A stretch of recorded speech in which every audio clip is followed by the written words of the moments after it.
Aujourd'hui, j'ai le plaisir d'avoir à ma compagnie Pascal Thérien. Bienvenue, Pascal. Bonjour, Louise. Oui, Pascal fait la chronique de Si on s'en parlait. Ton sujet aujourd'hui, Pascal, ça va être quoi? Bien, bonjour, chers téléspectateurs, téléspectatrices. Aujourd'hui, je vais vous parler d'un sujet qui me tient tout particulièrement à cœur. Les non-voyants ou les aveugles.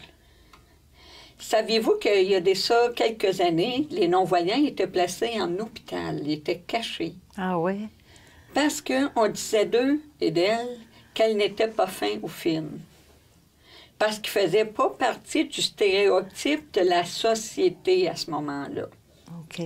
Mais heureusement pour nous, aujourd'hui, les non-voyants sont partie intégrante de notre quotidien. Fait que c'est le fun de pouvoir les avoir avec nous. C'est vraiment impressionnant ce qu'ils peuvent faire. Oui. Pascal, est-ce que tu aurais des exemples à nous donner pour les aider? Comment on peut faire pour les aider? Bien, premièrement, en faisant un don à la Fondation Mira, en étant famille d'accueil pour les chiens d'assistance en devenir.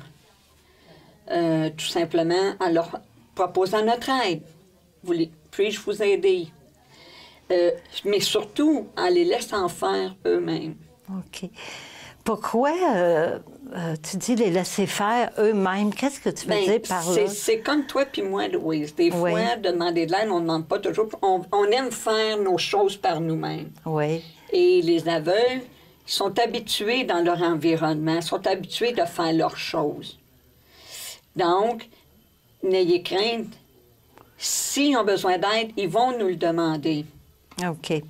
Justement, parlant d'aide, comme je disais tantôt, aurais-tu des exemples? Admettons qu'on est avec une personne aveugle. On fait quoi, là? Bien, une personne aveugle, on peut faire de l'accompagnement pour aller au cinéma, aller au bowling, parce qu'ils vont jouer au bowling. Il y a des bowling comme le bowling P9 qui sont adaptés. Ensuite, à la cabane à sucre, sortir aux pommes comme nous autres, ces gens-là, ils aiment sortir. Oui. Parce qu'il ne faut pas se cacher, la cécité n'est pas une maladie. Okay. C'est un état. Puis, comme toute chose, quand que tu perds, comme moi, je suis malentendante, donc, ma vue va compenser pour ma perte d'oreille. Tandis que les aveugles, les oreilles vont compenser, fait qu'ils vont écouter. Oui. Et pour aider aussi, tu peux toucher la personne, mais tu n'arrives pas de même sans rien dire puis mettre la main sur l'épaule, parce que si tu mets la main sur l'épaule, il va crier ou il va faire une crise Cadillac, comme je dis. Là, oui. Mais si tu arrives, bonjour, Mme Huguette, ou bonjour, Louis, c'est Pascal. À force de lui dire, elle va reconnaître notre voix. Bonjour, on va dire bonjour, Pascal. Une autre manière d'aider aussi, quand vient l'heure du repas, si tu donnes une collation ou un repas, le verre d'eau ou de jus ou de lait, peu importe, tu lui donnes, tu lui mets dans sa main. Tu votre table devant vous. La personne va le déposer. Fait qu'en le déposant elle-même, elle le sait qu'elle l'a déposé, que sa table est devant elle. Parce que tu lui mets de même, puis il bouge comme nous, fait que ça va faire un dégât, le verre va tomber ou quoi que ce soit. Fait que c'est une manière, tu sais, c'est des petits gestes très, très simples. Oui. Est-ce qu'il y a des moyens, quand ils mangent, là, tu sais, pour l'assiette, là, oui, de savoir comment, tu sais, qu'on peut les aider? Il y en a qui fonctionnent par l'horloge. Qu'est-ce que tu veux dire? Bien, quand on regarde une horloge, tu as midi, à 3 h, 6 h et 9 h.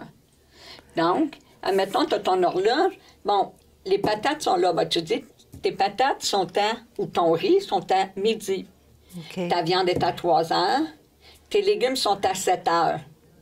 Fait qu'elle va avoir l'assiette devant elle. Elle sait que l'assiette est de même. Son midi est là. Fait qu'elle va y aller. OK. C'est une manière d'aider, ça aussi. Oui. Est-ce que c'est quoi les bienfaits pour une personne qui fait du bénévolat auprès des aveugles? Ben moi, je sais que j'en ai fait. J'ai une amie qu'on a en commun, puis pour moi, c'est tout un émerveillement, c'est une motivation. Pourquoi? De voir tout ce qu'elle est capable de faire. Elle est présidente de l'Association des aveugles de Ville-Marie. Elle s'implique dans des CA, dans des activités. Elle organise des sorties cabane à sucre, sorties aux pommes.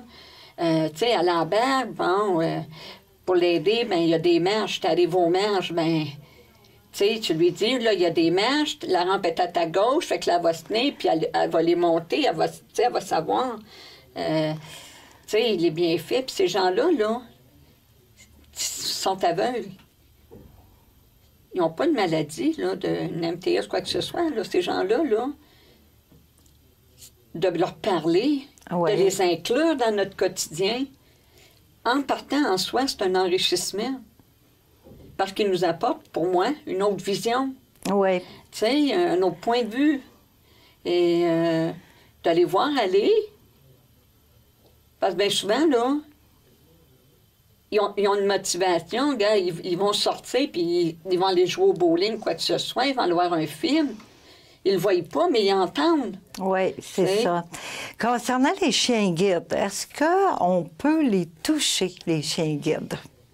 Ça dépend. Quand un chien guide est en travail, qu'on appelle, qui a son attelage dessus, qui est au bras du maître ou de sa maîtresse, on n'est pas censé, il est en travail. C'est ça. Et si le chien guide est à côté, il n'est pas en travail, on demande à la maîtresse, elle va nous dire oui ou non. S'il n'est pas en travail, elle va dire oui, fait que là, on peut le flatter. Même des fois, ils ont des petites gâteries, ils nous en donnent, puis on peut leur en donner. Tu sais, puis c'est comme de la zoothérapie, ça aussi, d'être en contact avec l'animal. C'est vrai. Parce que ça prend des années et des années à monter un chien Mira. Oui, c'est vrai. C'est pour ça, au début, je disais, on peut être famille d'accueil. Et famille d'accueil, quand le chien il est rendu plus vieux, bien, il ne l'euthanise pas. Il l'envoie dans une famille d'accueil qui s'en occupe, qui en prenne soin. Oui, c'est bon à savoir. Oui. Oui. Ah oui, ça fait du bien. Oui, bien merci Pascal de nous avoir donné ces bons conseils-là. Merci. D'être venu. Ben, gênez-vous pas de les inclure, d'aller voir ces gens merveilleux, sympathiques et c'est des gens de cœur comme les aveugles et non-voyants. Merci. Vous souhaitez faire du bénévolat? Contactez Accès Bénévolat au 514-523-6599 ou visitez le www.accèsbénévolat.org.